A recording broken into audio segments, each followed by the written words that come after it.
Labas vakaras. Aš manau, jau galim pradėti. Sakykit, ar visi gerai girdit? Ar visi gerai girdit? Ne per garsiai, ne per tyliai. Ir projektorius gerai matosi. Viskas ok. Aha. Tai aš esu Karolis Bužinskas, aplinkos apsaugos ir atsinaujinančios energetikos puslapio kūrėjas. Ir šitas seminarų ciklas jau antras yra mūsų daromas. Praeitas buvo pavasarį. Ir tai yra mūsų pirmasis seminaras. Tai labai smagu matyti keletą pažįstamų senų veidų ir begalę naujų.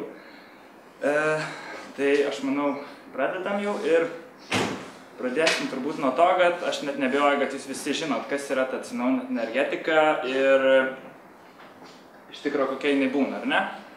Bet ką mes šiandien labiau analizuosim, tai kodėl jinai yra, kodėl jinai reikalinga, kokios yra rūšis, kaip jinai veikia ir perspektyvos kokios yra. Tai šitą analizuosim su manim ir mano kolega Vitas Mačiulis, Lietuvos Saulės elektrinių asociacijos prezidentas, jisai labiau papasakos apie Lietuvą, kas vyksta Lietuvoje ir su kokiamis problemomis susiduria atsinaujinanti energetika, galbūt kaip jų išvengti. Ir, žodžiu, bendrai, ką reikėtų daryti ir kokia yra bendra situacija. Tai kodėl mūsų klimatas yra užterštas? Iš tikro, tai yra keletas priežasčių. Tai pramonė, transportas ir energetika. Tai šiandien mes labiau apžvelgsime energetiką, bet jinai veikia visas šias sritis. Tai mūsų planeta turi tokį CO2 biudžetą. Jisai yra 3 gigatonos CO2. Kaip žinom, kad CO2 patekus į atmosferą, žodžiu, saulės spinduliai irgi patenka į mūsų atmosferą ir dėl CO2 būtent jie negali grįžti atgal į kosmosą. Jie nėra išspinduliuojami, jie lieka Žemėje. Dėl to planeta šyla. Ir žmonija yra išnaudojus 2/3 šito limito. Na, aš iš tikro, kaip čia yra kontroversiška labai nuomonė, ar čia žmonija kalta, ar čia yra natūralūs procesai, bet aš linkęs manyti, kad žmonija labai daug yra prie to prisidėjus, nes ta klimato kaita, jinai labai suintensyvėjo per pastaruosius 40 metų. Tai šiuo metu temperatūra bendrai yra pakilus apie 1,2 laipsnio ir mums liko labai nedaug iš tikro, iki pasieksim 2 laipsnius, o ir kas nutiks, kai mes pasieksim 2 laipsnius, tai tiesiog visi pokyčiai taps nebesustabdomi. Ir viskas po truputį vis blogės ir blogės, arba, nežinau, galbūt gerės ir gerės.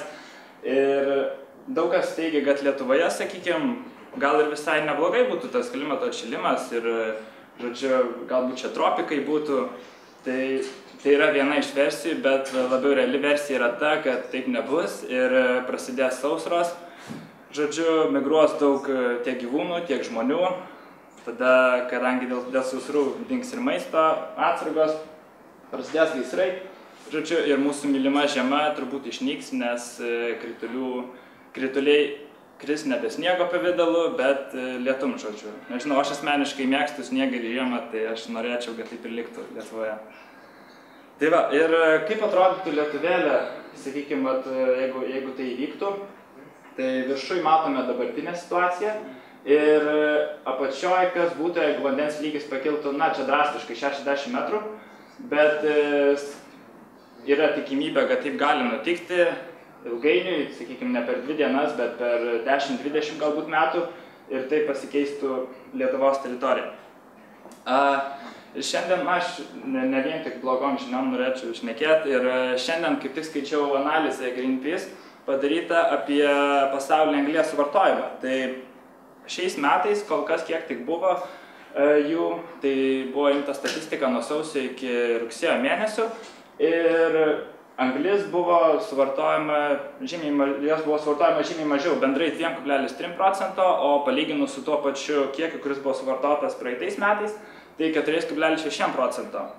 Ir čia paimtos, sakykime, teritorijos galbūt, kurios labiausiai prie viso šito prisidėjo, tai daugiausiai iš tikrųjų prisidėjo Kinija, nes jinai uždarinėja savo anglies elektrinės, anglinės, ir tiesiog būtent taip jinai prisidėjo prie viso šito CO2 vartojimo mažėjimo.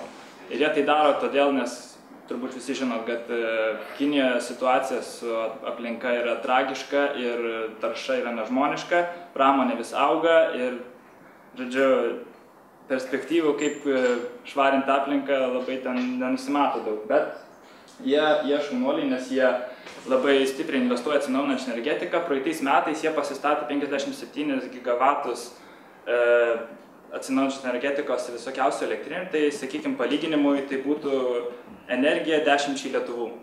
Žodžiu, tai yra visai nemažai ir jie tikrai turi kuom didžiuoti iš to klausimų. Toliau eina Amerika. Tai Amerika sumažino 8% bendrai ir jie grinai tik dėl to, nes jie skatina atsinaujinančią energetiką, visas iniciatyvas ir uždarinėja savo anglies elektrinės. Taip atrodo pasaulio anglies suvartojimas būtent elektros gamybai ir Kinija savaime suprantama augo ir augs, bet visas šitas paaugimas, jisai yra padengtas atsinaujinančią energetiką. Jie viską, kas statos atsinaujinančią energetiką, šitą energijos perteklių būtent tuom. Tai va, o, sakykime, Europa būtent jinai nei kiek nepasikeitė, nes europiečiai stabiliai juda savo tikslų link ir sumažino anglies suvartojimą 1,1%, bet tai Europa yra sąlyginai kaip švarus žemynas, tai, žodžiu, mes stabiliai judam link savo tikslo. Dar vienas dalykas, tai vienintelė valstybė, kuri sunaudoja daugiau ir taip stipriai daugiau, 5%, tai yra Indija. Nes Indija dabar irgi pradeda savo ekonomiką auginti ir jiems labai reikia energijos ir jie nespėja ją gamintis. Bet Indai turi man atrodo, iki 2020 metų tikslą pasistatyti 20 gigavatų saulės elektrinių. Jau pradėjo jį gyvendinti, aišku, labai lėtai, bet tikėkime bėgės. Tai va, tiek apie anglį ir anglies suvartojimą. Dabar perinam prie atsinaujinančios energetikos. Tai aš naudosiu šitą paveiksliuką atsinaujinančiai energetikai ir gaila, projektorius šiek tiek per mažas. Tai bendrai, kas čia pavaizduota, tai yra energijos kiekiai. Ir matot saulė, vėjas, biomasė ir baigtinė energijos ištekliai. Tai sąlyginai tų baigtinių išteklių yra nemažai, bet jie yra baigtiniai. Jie baigsis, o atsinaujinantis ne. Tai pradėsiu nuo įdomesnės tokios rūšies, tai bangų energijos, jinai irgi yra sąlyginai nauja. Ir pagal atliktus tyrimus, tai buvo nustatytas galimas 2050 metų energijos poreikis ir jis, aišku, didesnis negu dabar. Ir bangų energija galėtų padengti būtent nuo 1 iki 7 šio energijos poreikio. Tai kas yra ta bangų energija ir kaip jinai veikia? Tai viskas yra labai paprasta. Tiesiog jūroje yra plūdurai, prie kurių yra apačioje pritvirtintos talpos. Jos gali būti dviejų tipų, jose gali būti arba generatorius kažkoks, arba tokios būtent vandens talpos su stūmokliais. Vanduo įteka, bangai pakylant, bangai leidžiantis jis yra spaudžiamas žemyn ir taip jisai keliauja į talpą, iš kurios sukamas yra generatorius ir gaminama elektra. O tas vanduo, jisai grįžta atgal. Tai va, čia yra vienas principas, kaip veikia bangų energija, o kitas tai tiesiog yra plūduras, prie jo pritvirtinta talpa, kuria yra toks generatorius, elektromagnetinės indukcijos principų yra gaminama elektra ir tiekiama į žemyną. Tai va, toliau yra potvynio energija. Tai potvynio atoslūgių, kaip žinom, vyksta dėl mėnulio ir vyks ir nesustos vykti. Ir tai galėtų padengti 1% mūsų poreikio. Tai yra visiškai nauja energijos sritis, o veikimas taip pat labai paprastas. Elektra generuojama, kuomet rotorius yra sukamas dėl vandens lygio pakilimo ir nusileidimo. Ir jis sukasi tiek į priekį, tiek atgal. Ir taip gaminama elektra ir tiesiog jinai yra tiekiama į žemyną. Tai yra labai paprastas veikimo principas. Dar jinai gali būti pastatoma, kaip, sakykime, kaip vėjo jėgainė ir po vandeniu, ir taip dėl srovių jinai gali veikti. Ir jinai gali būti kombinuojama su jūrinėm vėjo jėgainėm, apie kurias vėliau papasakosiu. Toliau eina geoterminė energija. Tai geoterminė energija gali nuo 1 iki 7 procentų mūsų poreikia padengti 2050 metais, bet Žemė reikia giliai kasti, kad pasiekti reikiamą temperatūrą. Ten, kur yra litosfero plokščių sudarimai, ugnikalniai, tenais, aišku, reikia mažiau šiek tiek kasti ir galima pasiekti didesnį efektyvumą. Tai geoterminės veikimas irgi yra gana paprastas, tai tiekiamas šiltas vanduo, sušildomas vanduo, žodžiu, ir jis tiekiamas į viršų, tada su garų turbina yra generuojama elektra ir paduodama į tinklus, o tas vanduo, kuris buvo įkaitintas, jisai perduodamas į aušinimo bokštą, ten yra atvėsinamas ir grąžinamas atgal į žemę. Ir tai vyksta nesustojamas ciklas. Tai va, žodžiu, o čia va matom Lietuvos žemėlapį ir aš manau visi žinot, kad Klaipėdoje yra geoterminė elektrinė, tai yra demonstracinė, jau 25 metus, bet jinai veikia, žodžiu.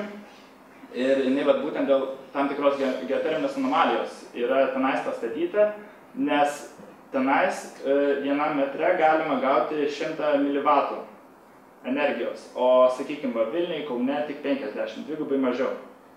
Ir Klaipėdoje jinai yra naudojama šildymui ir klaipėdiečiai tikrai nebrangiai moka už šilumą, naudodamasi būtent geoterminę elektrinę. Ir dar dažniau, kaip geoterminė energija gali būti naudojama ir, sakykime, aš manau, kad yra labai logiškas ir paprastas variantas, tai su šilumos siurbliais. Tai tiesiog yra tam tikras vandens cirkuliavimas ir šiltas vanduo vasarą, sakykime, yra paduodamas į žemę ir atvėsinamas, paduodamas atgal ir tai vėsinamas namas, tai kaip kondicionierius nemokamas, o žiemą atvirkščiai. Žiemą paduodamas šaltas ir, sakykime, rūsys yra pašildomas iki 5 laipsnių, iki 6, ten ar 10, priklausom to, kaip giliai yra įkasama. Toliau eina hidroenergija. Tai hidroenergija galėtų padengti 11-14 procentų 2050 energijos poreikio. Ir jinai būtų labai geras dalykas balansavimo energijos, nes, kaip žinom, vėjo ir saulės ne visada būna, ne visada šviečia ir pučia. Tai va, o hidroenergijos veikimo principas tai irgi yra paprastas. Yra rezervuaras, užtvanka pastatoma, suformuojamas rezervuaras ir vanduo, kada reikia elektros, jis yra paduodamas per tunelius, suka turbiną ir generatorius gamina elektrą. O tas vanduo išteka toliau į upę. Tai va. Ir su kokiam iš tikro problemom susiduria ta hidroenergija, jinai pakeičia ekosistemą, sakykime, užtvanką pastačius susiformuoja tam tikras vandens telkinys, yra užsemama tam tikra teritorija, žodžiu, gali išnykti kažkokios galbūt gyvūnų rūšys ir tam yra daromi poveikio aplinkai vertinimai, iš tai yra išanalizuojama, žodžiu, ir įvertinamos rizikos, sprendimo būdai. Ir dar viena iš rizikų yra, sakykime, žuvų neršimo vietos, kuri yra gana aktuali tarp hidroenergetikų. Tai sprendimo būdas yra tiesiog žuvitakiai, nes žuvis per rotorių turbūt neprakeliaus per turbiną, neišsisuks niekaip. Tai va, o žuvitakių principas tai tiesiog yra padarytas atskiros kanalas aplink geoterminę hidroelektrinę ir tiesiog žuvis po truputį kyla taip aukštyn upe į savo neršimo vietas. Jos gali sustoti čia pasilsėti, tada vėl kilti ir vėl, žodžiu, jos taip keliauja neršti vėl toliau ir didinti populiaciją savo.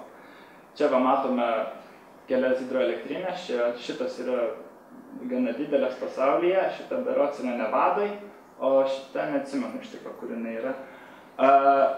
Šita elektrinė, čia yra mūsų Kauno elektrinė, hidroelektrinė, jos galia yra 90 MW, o čia yra Kruonio hidroakumuliacinė elektrinė, tai jo galia yra 900 MW.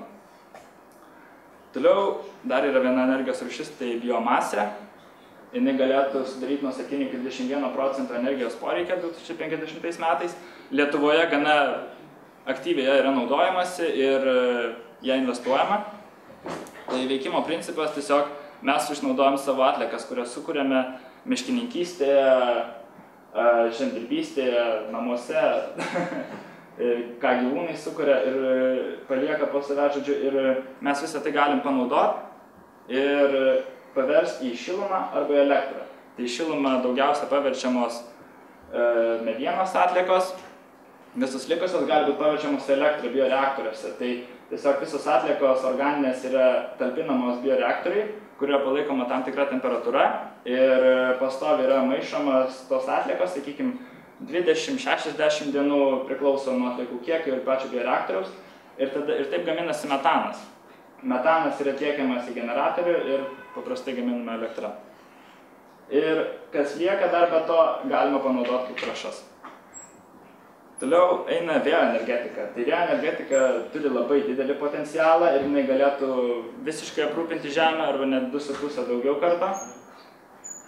Ir 2014 metais buvo didžiausias, koks tik buvo prieaugis vėjo energetikos, net 350 MW elektrinių buvo pristatyta.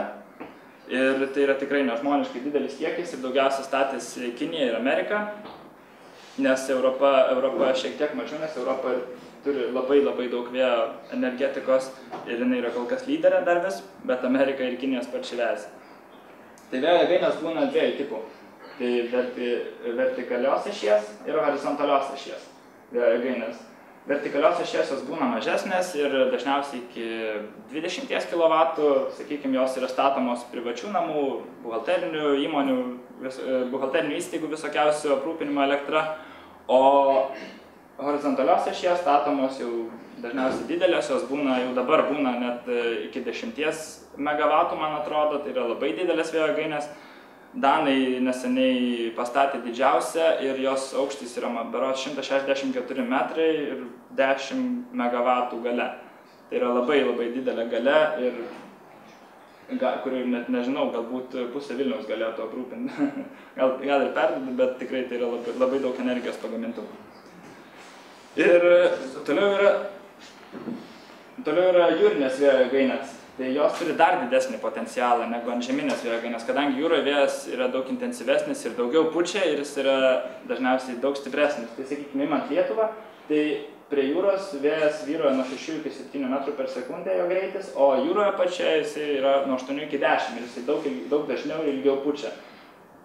Tai va, ir jūrinės gali būti statomos jau dabar įvairiose gyliuose, dabar dažniausiai statomos iki 30 metrų gylio, su paprastom konstrukcijom, tiesiog monopoliai yra įdedami į žemę ir kaip ant žemės tiesiog pastatomi. Toliau yra geležinės konstrukcijos, žodžiu, ir taip jos yra formuojamas jau gilesnėse gyliuose. Ir neseniai, Škotijoje, Statoilas investavo ir dabar gavo sutikimą iš Škotijos vyriausybės statyti 30 MW tokią kaip bandomąjį vėjo elektrinių parką. Ir jo principas, kad vėjo jėgainės yra plūduriuojančios. Jos nėra pritvirtintos faktiškai prie žemės, jos yra tiesiog liniais pritvirtintos ir jos plūduriuoja. Tokios elektrinės yra žymiai pigesnės ir jūroje jos gali daug daugiau pagaminti elektros. Ir jas galima tikrai dideliuose gyliuose naudoti. Tai, sakykime, Škotijoje jos yra pastatytos 100 metrų gylyje berods ir 25 km nuo kranto. O ten vėjai Škotijoje šiaurės jūrų yra labai dideli ir Škotija bendrai paėmus, jinai daug energijos labai pasigamina iš vėjo ir dažnai būna, kad absoliučiai viską pasigamina tik iš vėjo. Danai dar dažniau. Tai saulės energetika toliau eina, tai saulė yra pagrindinis mūsų energijos ir šilumos šaltinis ir būtent dėl saulės vyksta visi procesai Žemėje ir ją naudojantis būtų galima pasigaminti 820 kartų daugiau negu mums reikės energijos 2050-aisiais. Tai čia matot saulės energijos potencialą, kiek kilovatvalandžių per metus būtų galima pagaminti iš 1 kW. Tai sakykime, 4 saulės modulių, nes dažniausiai būna 250 W galingumo.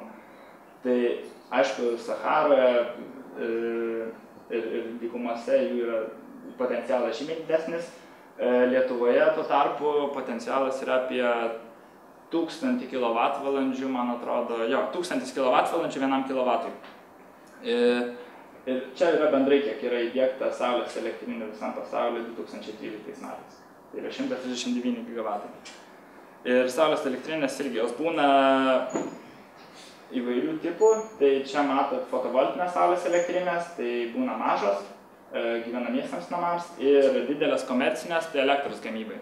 Lietuvoje komercinių dabar nebestato taip daug, nes yra apribojimų ir daugiau statosi žmonės savo tiesiog mažesnės elektrinės. Toliau dar yra du tipai saulės elektrinių, tai koncentruotos saulės energijos, tai čia tiesiog jos statomos, dykumoje statomi veidrodžiai, sakykime, ir jie nukreipia saulės šviesą į bokštą, kuriame yra skystis tam tikras ir, žodžiu, tas skystis yra įkaitinamas iki nežmoniškų temperatūrų, kelių tūkstančių laipsnių ir tada garo turbina tiesiog gamina energiją. Ir beje, šito tipo elektrinės gali veikti ir naktį, nes kai vanduo yra taip įkaitinamas, per naktį neatvėsta. Ir dar vienas tipas tai yra tiesiog paprasti saulės kolektoriai, kurios statosi žmonės ant nuosavų namų ir taip šildosi savo vandenį. Taip, o čia yra, man labai patinka šitas paveiksliukas, tai yra ir pati idėja, tai yra super tinklai. Žodžiu, jų esmė yra tiesiog suteikti galimybę atsinaujinančiai energetikai plėstis ir energijai keliauti labai, labai greitai, žodžiu, į ten, kur reikia, iš ten, kur jos yra. Tai čia, aišku, yra toksai kaip modelis padarytas, sakykime, kur ką galima būtų panaudoti, statyti ir kaip viską sujungti. Tai pakrantės į vėjo jėgainės, prie ugnikalnių geoterminės, dykumose koncentruotos saulės elektrinės. O čia va dar matot 4 kvadračiukai yra. Tai čia yra Saharos dykumoje. Sakykime, kiek reikėtų saulės elektrinių pastatyti, kad galima būtų aprūpinti Vokietijai aprūpinti užtektų tokį plotą apstatyti saulės elektrinę, Europai tokį, o visam pasauliui tokį. Na, bet čia, aišku, 2005 metų yra statistika, tai dabar jie šiek tiek didesni būtų, bet sąlyginai jie tikrai labai nedideli yra. O supertinklai suteiktų galimybę būtent paskirstyti šitą elektros energiją. Ir daug kas šiaip sako, kad atsinaujinanti energetika yra brangi. Ir taip iš tikro nėra. Jinai nėra brangi ir jinai buvo brangi anksčiau, bet čia matote, kaip kainos keitėsi saulės, vėjo ir atominės energijos. Tai taip, anksčiau atominė būdavo pigesnė negu atsinaujinanti energetika, bet dėl inovacijų ir dėl vystymo spartumo pačio atsinaujinančios energetikos jinai dabar jau yra brangesnė.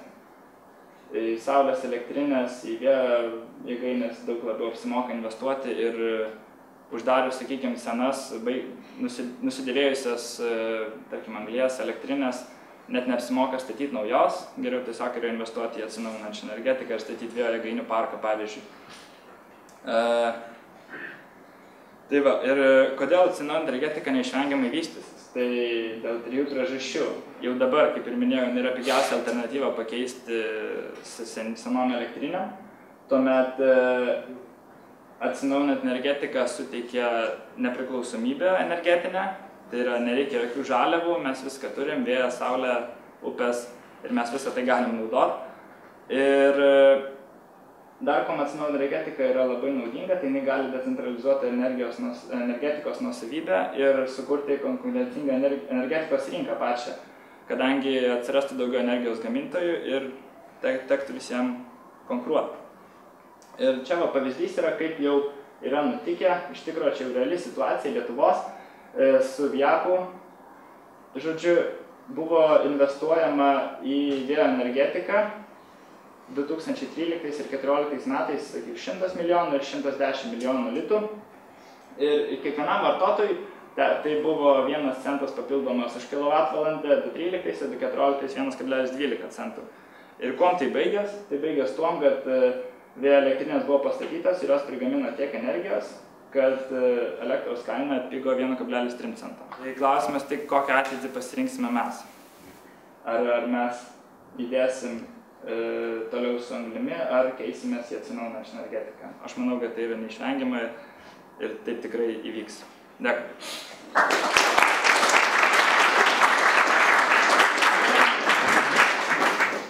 Ir dabar atiduodu žodį Vitui Mačiuliui, Lietuvos saulės elektrinių asociacijos prezidentai.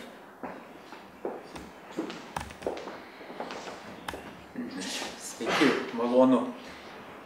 Žinot, kas mane labiausiai nustebino čia atėjus, aš tikrai esu nemažai prezentacijų daręs studentams, bet paprastai tai būdavo dėstytojų kvietimų. Nu, tai pakviečia ir aš ten įsivaizduoju mokymo proceso dalimi, tai energetikams, tai statybininkams.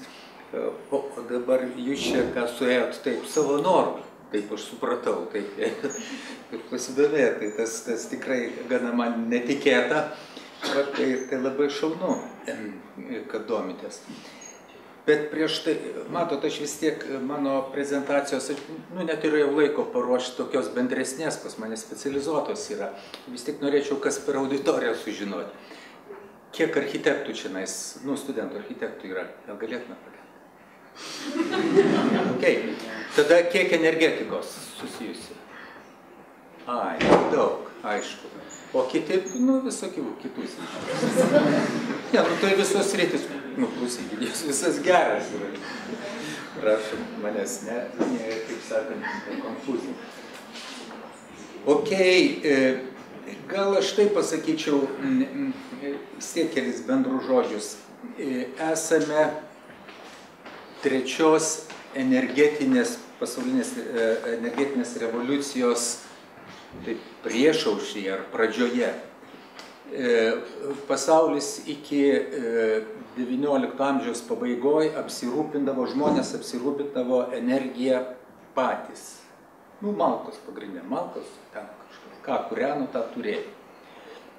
Paskui 20 amžius mums padovanojo elektrinės arba šiluminės vis didesnės ir pasidarė gigantai, kurie mūsų apraizgė po žemė. Jeigu čia pamatytumėt, kas darosi, tai kabeliai ir šilumos tinklai eina. Ir atsitiko taip, kad atsitiko atsinaujinančia energetika. Atsirado saulė, atsirado nedidelis vėjas ir žmonės išmoko panaudoti jį.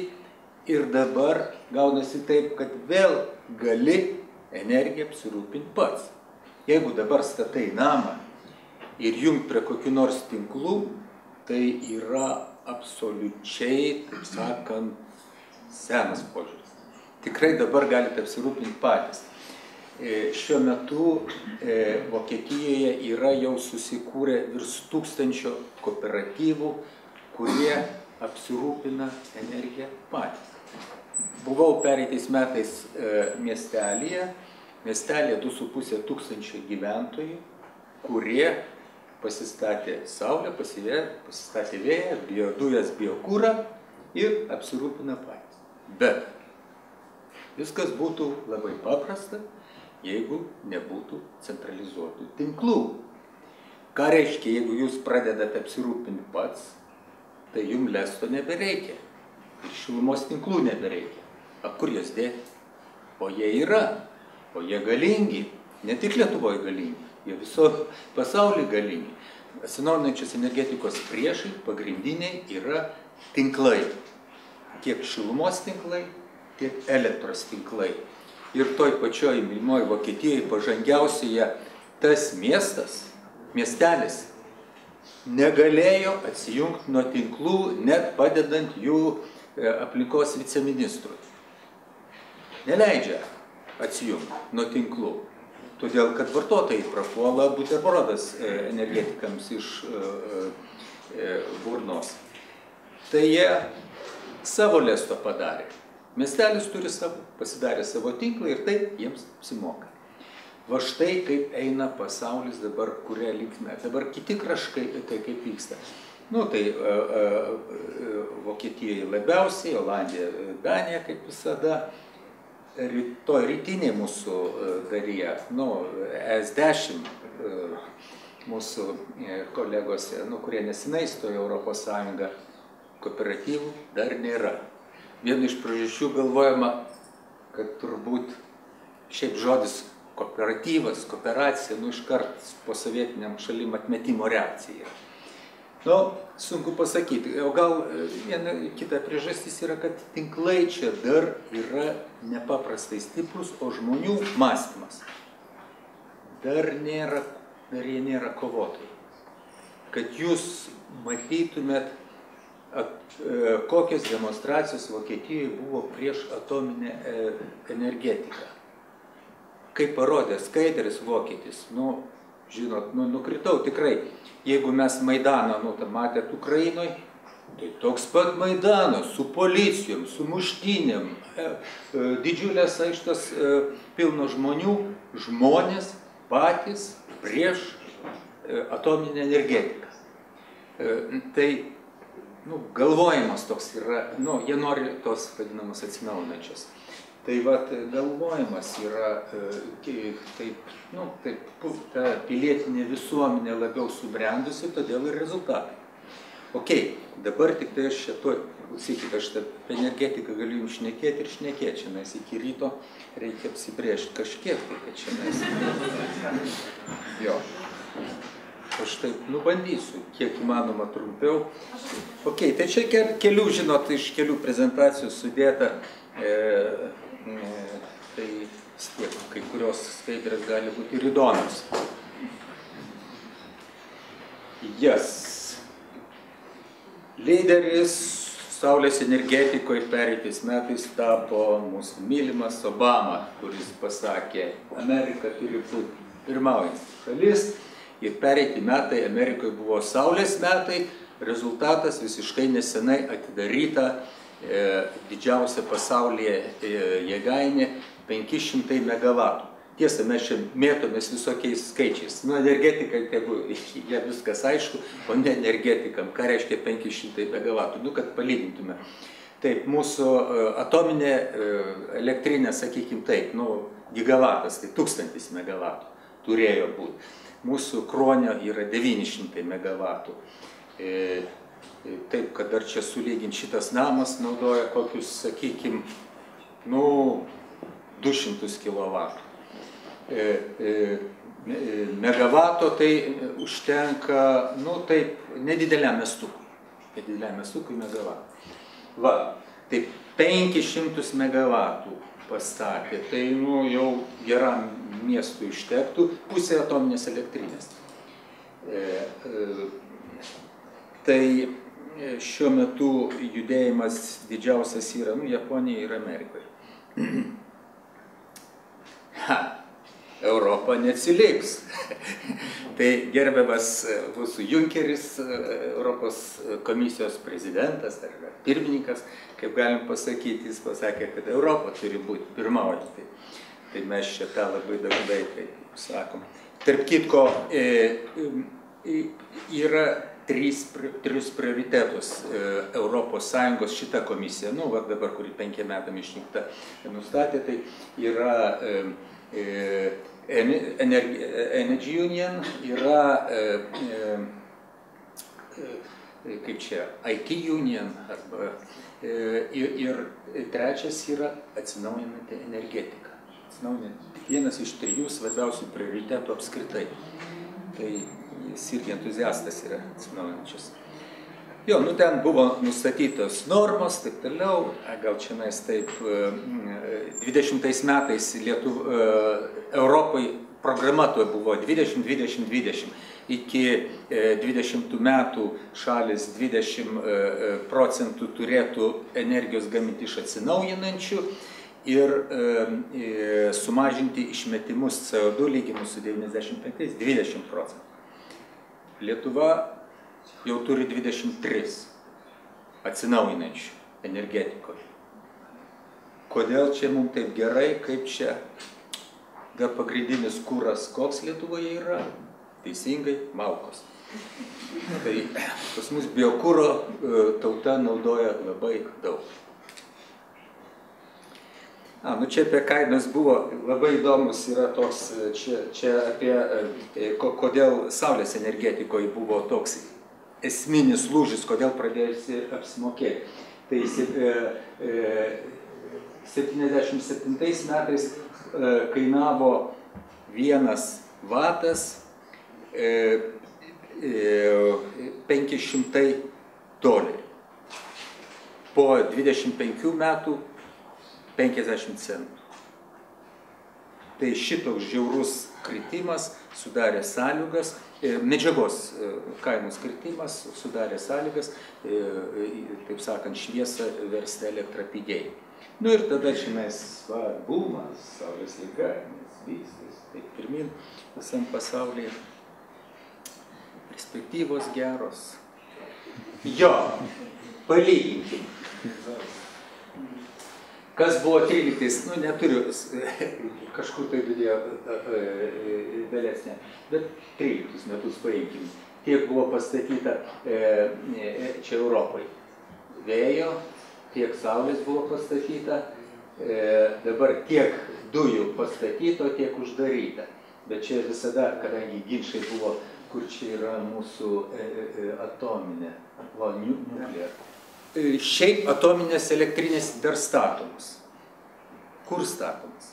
Kinijoje statomas ir ten, kur buvo pradėtos statyti, tai Suomijoje viena statoma ir Anglai dabar statys. Ok, gal teko girdėti, kiek anglams už 1 kWh elektros sudėrėjo valstybė mokėti. Ten tas public-private partnership padaryta, tai kompensuos skatinamojų tarifų už saulės elektros kainą. Pranešu, 40 €. Tai yra lietus. Pas mus dabar elektra kainuoja kiek? 15 €. 40 € valstybė mokės už tai, kad jie statytų atominę energetiką. Čia irgi tas pats priežastis yra energetinis saugumas. Vis tiek norint, kad valstybė, žinot, Lietuvai tas energetinis saugumas, kai mes daug kalbam apie tą atominę elektrinę, kai dabar tų kabelių į visas pusės pridėta, taip, čia yra ne energetinis klausimas, čia yra politikos klausimas. Kas nori ant to padaryti, žmonėm kabina, taip sakant, vieną kitą makaroną, žmonės patiki ir tada, dalis žmonių, atominiai patiki, tai tie balsuoja už juos ir taip toliau vyksta. Bet čia energetinis klausimas, energetikai atominės tikrai nereikalingas. Jo, kaip čia dabar yra, vėl apie Saulę grįžtam, kaip mes atrodom. Čia yra kiek, suskaičiuota, kiek yra per galvą, vienam gyventojui. Tai vokiečiai, vienam gyventojui 400, taip toliau yra instalė, belgai. Belgija labai įdomi šalis. Belgija iš 2 šalių yra, taip sakant, olandai arba flamandai ir prancūzai arba valonai. O visi tie skaičiai Belgijos yra olandiškai daly. O prancūziškai daly uždaryta saulės energetika. Kažkodėl. Truputį charakteris. Olandai labai pažangus visur. O prancūzai užtat gerą vyną daro ir labai skanu pas mus. Jo, Lietuva 27 jau vatus turi. Ir, lyginant, taip sakant, 20 kartų mažiau negu Vokietija, 12 negu Belgija, Čekija, taip toliau. Čia jau po burbulo, kai mes labai daug pastatėm saulės jėgainių ir taip toliau, ir čia buvo labai didelė našta žmonėm ir viskas taip toliau, tai čia po burbulo mes atrodom šitai. Kitas atsirado labai, taip sakant, energingas žmogus. Britai nutarė, kad jie dabar bus lyderiai saulės energetikoje ir nutarė pastatyti 20 gigavatų, jie normaliai 10 gigavatų. 10 gigavatų tai būtų maždaug 15 kartų daugiau negu pas mes. Tai Britai, saulėtai šalis, taip sakant, jie taip nutarė, o dar netgi 20 gigavatų. Ir tai kalbėjo jų energetikos ministras, pas juos įprasta truputį kitaip, jeigu pasako, tai dažniausiai ir įgyvendina. Tai skirtingai.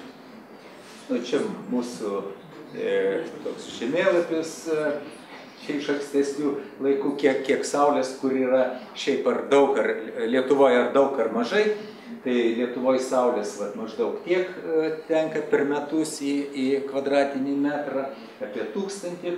Vokietija, kuri, matėt, kiek įsivyščiusi, jos skaičiai maždaug tokie, kai kur prašiau, kai kur geriau. mes lyginam savo laiku su Danija, nes čia konferencijai ruošiam Danijai. Tai maždaug ten krašte maždaug vienodai yra saulės, tik tai išsivystymas yra skirtingas. Apie šitas vietas. Okei, šviesos daug, labai viskas gerai, bet jeigu šviesa, į kartu su šiluma. Įkaista moduliai, puslaidinkis, krinta efektyvumas iki 50% ir praktiškai jie nepasiekia, jie pasiekia daugiau, bet nedrastiškai daugiau negu Lietuvoje. Dar būdavo ginčai, kad, ta prasme, vis tiek pas mus mažai saulės, tai mes buvom ir pažymą išsiėmę iš hidromet tarnybos, kad tikrai pažymė šitą pažymą, kad saulės Lietuvoje yra. Toks augimas buvo Lietuvoje, čia iki burbulo. Jeigu bus klausimas apie burbulą, pasakysiu, kodėl tai buvo kaip kas ir paskui uždaryta. Saulės energetika Lietuvoje pastarosius 3 metus uždaryta, bet spalio 1 dieną atsidarė savo dvipusės apskaitos ar net meteringo būdu, kai tu gali dabar vartoti saulės elektrą tik savo, bet kadangi vasarą dieną pagamini daugiau negu suvartoja, atiduodi tinklus, vakare grįžini, vasarą atiduodi, žiemą grąžiniesi. Tai, didelis žingsnis vėl atlaisvinimui ir vėl pradeda judėti saulės energetika Lietuvoje. Čia kodėl atsitiko, tai nepasakosiu, čia taip, nes laikas taip. Lietuvoje, tarp kitko, Lietuvoje susiformavo realus klasteris. Žinot, čia klasterių yra prikurta labai daug, bet jie dažniausiai popieriniai klasteriai. Tai šiuo atveju universitete labai kietas yra, Vilniaus universitete, kietas fundamentinis mokslas. Yra tikrai taikomų institutų, kur taikomuosius tyrimus atlieka. Tame tarpe įmoniai Bot Group, kur man tenka būti, tai ceche stovi laboratorija, tyrimo laboratorija, kuri tyrinėja, kaip padidinti efektyvumą. Tai vyksta labai procesai, aš manau, po kokių 5 metų Lietuva bus saulės energetikos tokia, kaip lazeriai, biotechnologija, čia aš pats lazeristas, žinau, kad tai bus kita ekonomikai labai svarbi šaka. Taip, čia visokius, taip, pas mus moduliai, yra 2 modulių gamyklos, Precizika ir Bot grupėje Solitec Cells. Čia taip atrodo ta mūsų įmonė. Aha. Ką reiškia modulis? Yra plokštelės, kuriuose taip fotoelektrinis elementas. Ir iš plokštelių daromas buterbrodas. Stiklas ir ten tos plokštelės sujungtos. Esmė yra plokštelės. Iš paprasto silicio padaryti generuojantį silicį. Tai čia yra linija, kuri kainavo, aš manau, kad tokių Lietuvoje ir daugiau tokio sudėtingos technologijos linijų Lietuvoje ir kitose technologijos srityse, jeigu pažiūrėti, nėra. 18 labai sudėtingų procedūrų technologinių. O čia taip moduliai gaminami. Tai antram aukšte tos celiukės, o čia sudedami moduliai. Specifika ta, kad galima padaryti visokių formų ir visokių spalvų. Čia architektams. Padarėm. Šiaip architektūroje vyksta kažkas tai darosi. Žinai, tiesa, čia architektų nėra, tai sakys. Gerai, tai gali tokias padaryti. Suprantat, kad bet kurios spalvos modulius galim padaryti. Taip atrodo balkonai generuojantis. Taip atrodo stogai generuojantis. Taip atrodo šiaip plokštės generuojantis. Taip atrodo fotovoltinės čerpės, namelis, Molėtų rajone, kukliai stovintis 11 kW. Taip kitko, čia antra saulės jėgainė Lietuvoje ir savininkė moteris. Pirma privataus žmogaus, ne juridinio asmens, o fizinio asmens įrengta jėgainė, tai kai reikėjo lesto ten visus tuos teisinius aspektus, pas jos tvarka, pas jos viskas numatyta tik tai normaliom jėgainėm. O čia madam atėjo, sako, aš pastačiau elektrinę. Jo. Taip atrodo labai graži elektrinė Vilkablauzdės kaime. Pavadinimas toksai Utenos rajone Vilkablauzdės kaime. Čia Trekerinė, kuris sukinėjasi. Trekerinė gerai buvo, dar prieš 4 metus dar buvo gerai, kadangi moduliai labai brangus buvo. O dabar, kadangi jų kaina nukrito, tai mechanika pasidarė brangesnė už modulius ir tada jau pradeda nebeapsimokėti tokie dalykai. Aišku, vėjas ir saulė gerai, kai daug vėjo, mažai saulės, kai mažai saulės, daug vėjo. Tai čia tokia pasistačius, gyvenamam namui, jūsų nameliui, kur užtektų 3 kW viršui, 5 kW pačioj. Apie tas vertikalios ašies jėgainės reikia pasakyti kelius žodžius. Dirbau Urgintoje anksčiau, tai mes tyrinėjom jas. Žinokit, gražius. Gražiai sukasi viskas, taip toliau. Naudos jokios. Bet, žmogui tai jis perka ne viską, kad naudo. Gražius batus, kokia nauda iš gražių batų ar gražios spintos. O čia kainuoja, toks, jos yra maždaug 2 kW galios, bet pagamina labai mažai elektros. Aš kažkur tai gal dar spėsiu daeiti iki skaidrės. Lietuvoje labai mažai žemo vėjo. Vėjas labai priklauso nuo aukščio. Tai tokias jėgainės gali statyti iki 10 metrų aukščio ir jos sugeneruoja, pavyzdžiui, čia sugeneruoja šitą gražesnę, į tokią itališką, čia vokišką, tokia, o čia itališka, sugeneruoja 200-300 kWh, o kainuoja apie 25 litais, 25 000 litų kainavo. Vis tiek žmonės statosi, perka, konstruoja, aš nežinau, kažkas su vėjo jėgainėm yra žmonėse, jie negali nekonstruoti, yra žmonių, kurie negali.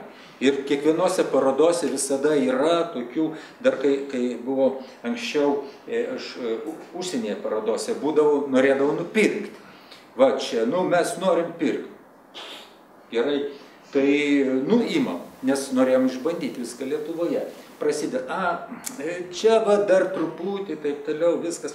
Taip kitko, dar apie vieną nepasakei, apie kurocelės. Teko girdėti, kas yra kurocelės. Fantastinis dalykas. Tai yra, sakykim, toks kieto kūno gabalas, į kurį, jeigu paduosi kokias nors dujas turinčias metano, iš ten išeina elektra ir garas. Karštas vanduo ar garas. Fantastinis dalykas. Tikrai mačiau savo akim. Tikrai veikia. Bet kai bandėm nupirkti, vis nesigauna. Bet vienu metu pastebėjau, kad akcijos įmonių, kurios dirbo toj srityje pasaulyje, labai kilo. Tai čia tie, kas prekiauja akcijomis, studentams visą laiką pavyzdį rodo, kaip lūkesčiai buvo, laukė kažkokios naujienos, kad čia tikrai būtų sprogimas. Nes, įsivaizduojat, niekas nejuda, nieko nereikia deginti. Leidi normalias iš baliono dujas ir gauni elektrą ir karštą vandenį. Tai labai buvo dideli lūkesčiai, paskui viskas krito ir kažkaip technologija šita neįgauna pagreičio, nors visą laiką straipsnėje apie tai eina, kad bus. Taip, kad gal jūs sulausite. Čia gerai, čia toks Nu tai čia pradėjau truputį tą net meteringą pasakyti, kaip saulės energetikui reikėtų išsivynioti. Tai šiuo metu iš tikrųjų jau šitą sistemą nuo spalio 1 dienos pradėjo veikti, kai jūs pasistatėte jėgainę. Tiesa, privatus asmuo gali iki 10 kW, kas, taip sakant, namui tikrai pakanka, nes 10 kW pagamina 10 000 kWh, tai yra maždaug 800 kWh per mėnesį, normalus namuose, 400 maždaug, taip naudoja per mėnesį. Kaip taisyklė nedaugiau, negu nėra toks namas. Tai buitimis yra atidaryti vartai, kol kas nelabai apsimoka, ta prasme, kad atsipirkimas maždaug 14 metų. Bet saulės jėgainės turi kitą patrauklumą. Kaip taisyklė tas, kuris jau stato namą, jis vis tiek jau, namas kiek kainuoja, 100 000 eurų. Tai 10 000 dar kažkaip tai ir priklijuot gali prie šito. Idėja tos 10 000 ir paskui elektra 25 arba 30 metų tau nemokama. Kai kam tas yra patrauklu. Nors, jeigu skaičiuosi grinai, taip sakant, ekonomiškai atsipirkimas 14 metų. Bet klausykit, o namas per kiek atsiperka? Iš vienos išlaidos, jokio atsipirkimo. Tai dabar jau šitą sistemą veikia iki 10 kW privatiems ir iki 50 biudžetiniam įstaigom, ligoninėm, kovojam, čia dabar kaip asociacija sakau, kad visiems būtų 10 kW. Bendrijoms, kad būtų ir taip toliau. Bet visi labai politikai bijo, tiksliau ne politikai, o ministerijų darbuotojai bijo, kad vėl bus saulės burbulas. Tai todėl labai atsargiai viską daro. Gerai, čia tos esmė, čia įtaka kainai įrunda, čia tai įtaka kainai, jau parodė 1 centas. 1 centas įtaika kainai, o netiduodant pinigų tam džentelmenui už dujas. O visi pinigai, jeigu tu saulė darai, lieka čia. Ir mūsų įmonės gamina modulius, viską gali čia surinkti, ir montuota ir taip toliau.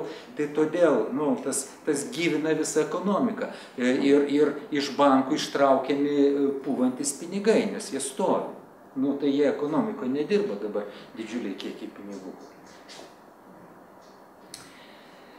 Taip, gerai. Čia mes propagandą. Darėm vieną tokį tyrimėlį. Zarasų. Yra zarasiškių. Zarasų vandenų direktorius žalias. Jam reikia. Jam reikia, ką nors padarykit. Tai užsakė tyrimą, mes jam tyrėm, ką galim padaryti.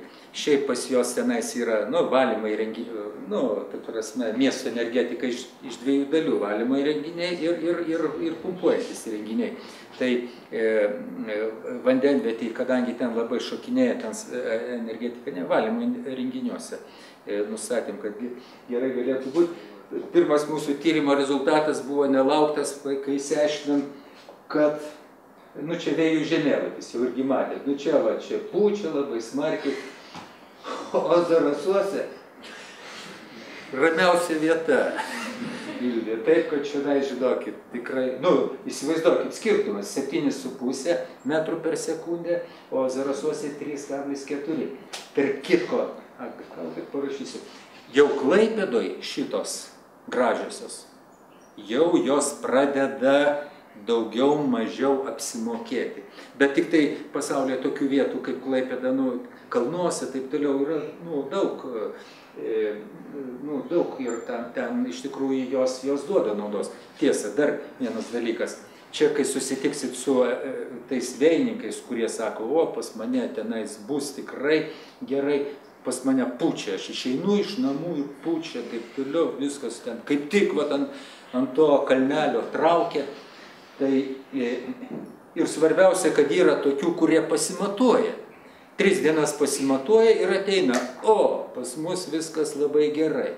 Kolegos, jeigu kas nors ten jums sakys, o čia aš irgi noriu, tai pasakykit, kad tikrai, paišlaidautų ten, 100 eurų pasistatytų tą, kuris matuoja ir metus pamatuotų, kiek ten to vėjo yra.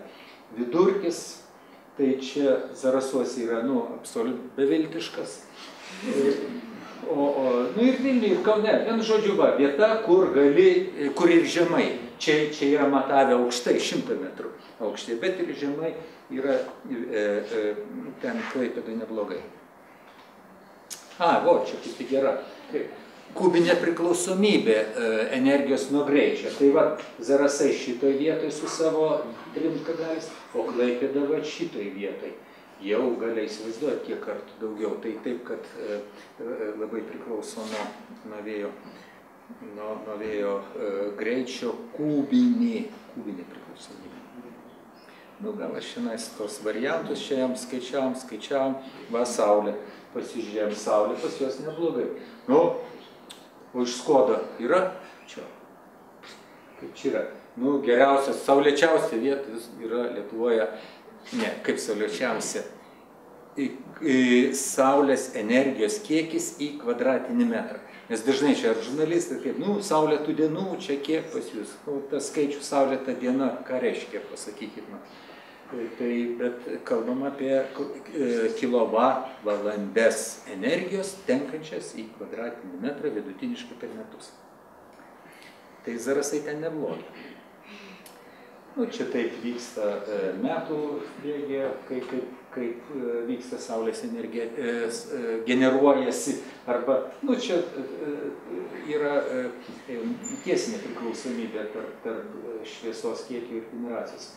Blogumai saulės yra, jeigu debesuota diena, šitaip eina. Bet,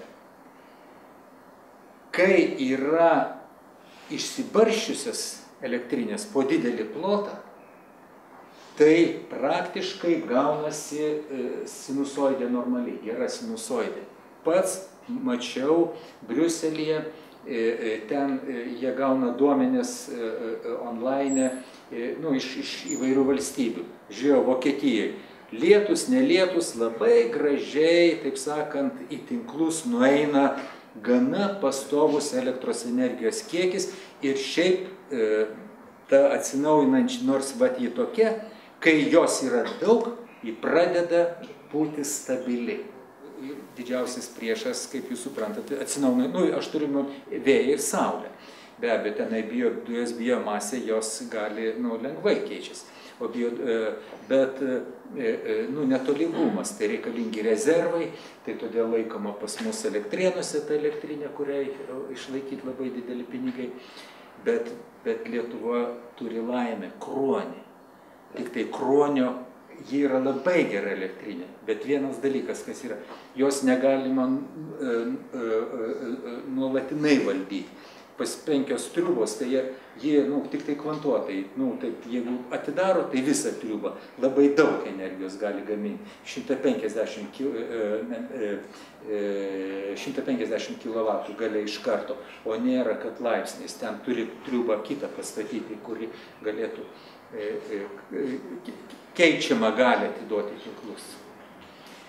Gerai, čia taip pat padarėm. Šiaip, jiems suskaičiavom, kad principė pastačius 2 vėjo jėgainės, tokios yra specifinės, kurios silpno vėjo.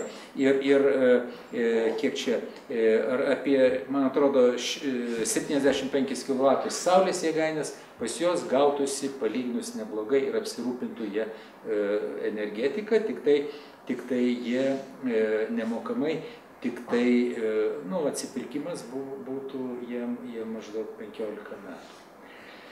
Taip, ir dar paskui pabaigai tada apie geoterminį šildymą.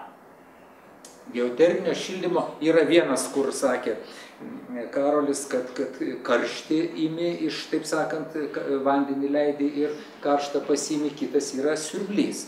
Siurblys sugeba paimti, taip, čia yra pastatas 30 000 kvadratinių metrų, tai yra šičia kokie tam dideliam pastate, aš įsivaizduoju, 3000 kvadratų, tai 10 kartų didesnis pastatas, visas šildomas geoterminė šiluma.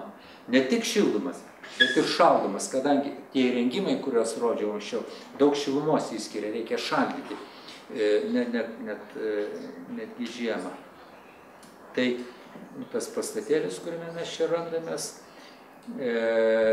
jo gera šiluminė varža ir jame, kad gautųsi geotermika, tai yra 108 gręžiniai padaryti po namų, gylis kiekvieno iš jų 150 metrų. Jo. Bet, čia suminis ilgis, taip toliau, vamzdžiai, čia buvo, energetikams darytas pranešimas. Siurblys, jis suprantat, dar prie -20 etilenglykolis garuoja, verda. Tai vadinasi, paimama jo šiluma.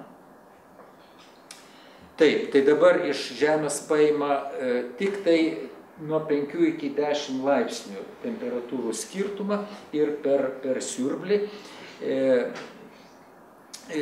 Siurblyje, matot, nuo 0 iki 5, tai delta 5 laipsnius iš ten paimam ir pagaminam 40 laipsnių vandens temperatūrą. Bet jeigu turi geoterminį šildymą, jam būtina sąlyga grindinis šildymas.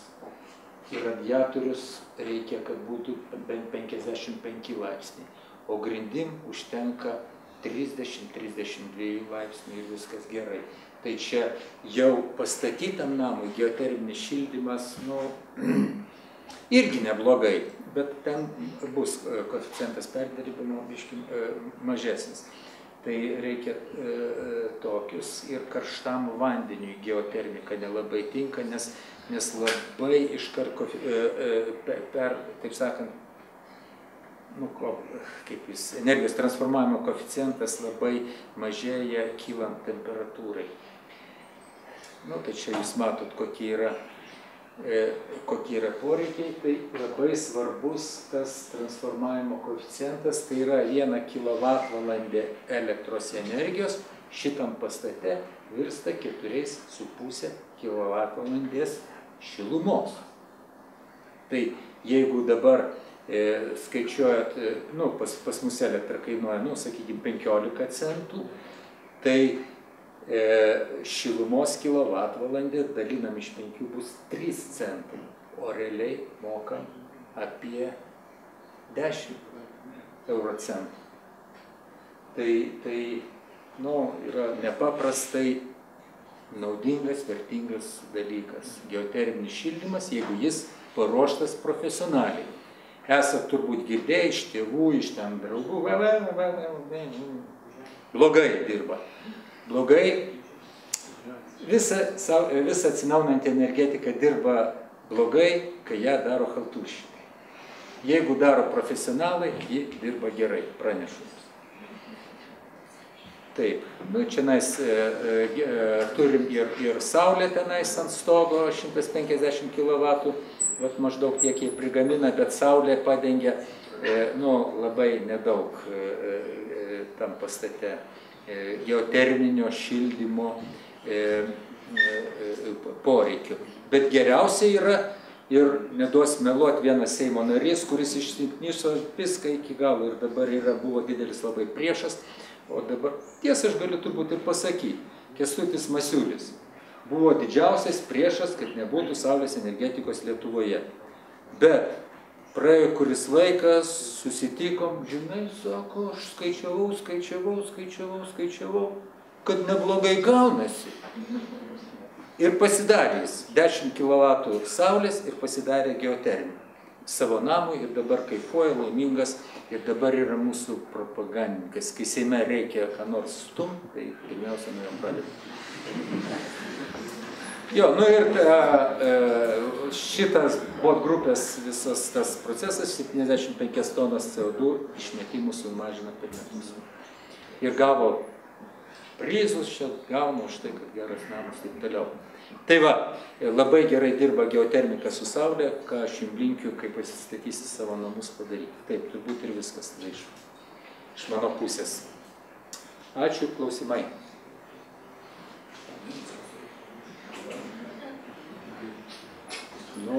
Esu girdėjęs tokį gandą, kad Lietuvoje praktiškai nebeliko vietos vėjo jėgainėms. Gandas patikimas. Ką reiškia, taip sakant, vietos? Gali pastatyti geros vietos. Geros vietos nėra, todėl kad labai daug apribojimų. Tiek tai nuo namų, sanitarinės zonos, taip toliau. Vėjo jėgainės žmonėms labai kenkia. Žino turbūt, kad labai kenkia žmonėms. O pas vokiečius nekenkia. Aš vokiečių ir klausiu, klausyk, kaip čia yra, du miestelių šalia stovi vėjo, tas ir ką, garso nėra, nesisuka. Sako, mes įsprendėm. Aplinkiniai visi yra šito bokšto akcininkai. Ir nustoja iš karto triukšmauti, čia viskas pasidaro. Lietuviai dar to neišmoko, žinai, stato, nesišneka su kaimynais, taip toliau. Visada yra atmetimo reakcija, kai kažkas tai atvažiuoja prie manęs ir stato ir tenais jam birės iš dangaus išvėjo pinigai. Nu tai ką, tada žmonės randa visokiausių, paukščiukai stimpa, ten tada viską. Bet vat šito metodo, kad į savo pulką įtraukti nenaudoja. Va. Todėl 500 megavatų dabar jau yra išdalinta ir praktiškai tai yra riba ir dabar einama į jūrą. Dabar visi sakys, kad gadina akis, jūroje sukasi, taip toliau, žinai, Kopenhagoje sukasi, ten negadina, kaip pas mus gadins. Kompensacijas fotografams reiks išmokėti, nes panoraminės nuotraukas nesigaus saulėlydžių. Klausykit, yra daromi tyrimai padaryti, yra vizualinė tarša, leve tarša, taršos visas išmotos, yra padarytos vietos, kur tikrai nekaltas. Aišku, kai kur iš laivo išplauksi, tenais gal ir nebus saulėlydžių. Gerai, taip, ačiū.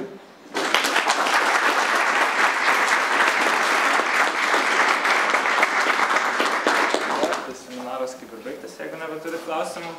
Tai tikimės, kad ateisit ir į kitus seminarus mūsų, nes darbas